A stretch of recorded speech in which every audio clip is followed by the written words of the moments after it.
This is a review for the Eufy 11S Max. The robot's airflow was measured at 17 CFM. Its suction was measured at 1.36 kPa. In our carpet stress test, the 11S Max picked up all debris types very well. This robot has a fairly narrow, direct cleaning path, as its brush roll compartment is only 5.75 inches wide. But with the help of its side brushes and repeated movement over the same area, it was able to clean up well in this test over time. In our carpet deep clean test, the 11S Max picked up only 4 grams of debris after 3 passes over an area of carpet embedded with 30 grams of fine debris. In our hard floor stress test, the 11S Max once again picked up all debris types very well. Again, the robot doesn't pick up all debris on a single pass, but with repeated movement over the same area, it does pick up most debris eventually. The 11S Max performed very well cleaning edges. This robot utilizes random pathing to move around when cleaning, and this pathing allows it to approach a lot of edges head-on, which is good for cleaning them. It also does this back and forth movement against edges, which is especially effective for cleaning them. In our robot vacuum crevice test, the 11S Max did not perform well on default power. It did perform better on maximum power, but even after extensive runtime, it still could not pull most of the debris out of the crevice used for this test. In our human hair pickup test, the 11S Max picked up all the hair, but most of that hair wasn't pulled into its dustbin. More than 90% of the hair it picked up tangled around its side brushes and around its brush roll and had to be cleaned off manually. In our pet hair pickup test, the 11S Max performed much better. It picked up and collected all of the shorter pet hair used for this test in its dustbin. We tested the robot's cleaning efficiency and coverage in 2 different environments, an empty room and a cluttered room.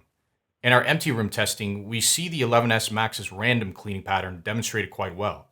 We can also see it getting very even coverage across the whole room.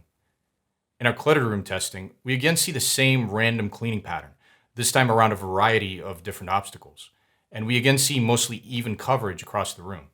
The only area the robot doesn't cover initially is this area towards the bottom and towards the right underneath the chair frame, though it does get coverage over this area eventually as the test continues on. Other important specifications and test results we considered for this review are summarized here.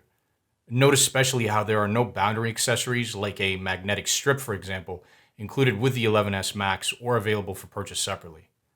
Also note the 11S Max's runtime, bin volume, and noise output, and how those specifications and test results compare to the average for all of the random pathing robots we've tested so far.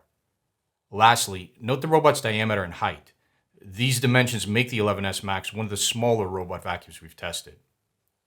Moving on to what we like and dislike about this vacuum, first let's talk about what we like. The 11S Max offers high airflow and especially high tested suction for a robot vacuum in its price range. It offers good general pickup ability.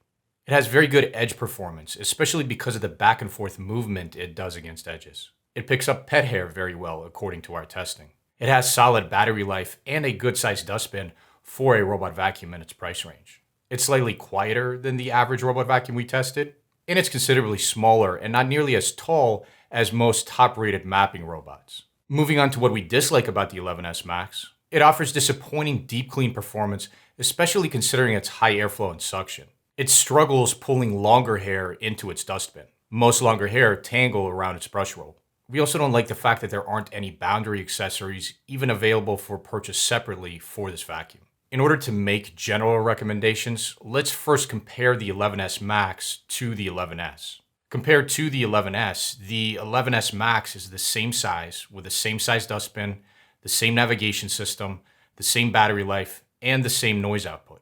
The 11S Max does look slightly different with a different filter, and it also offers better raw performance. That is to say, higher tested airflow and suction than the 11S.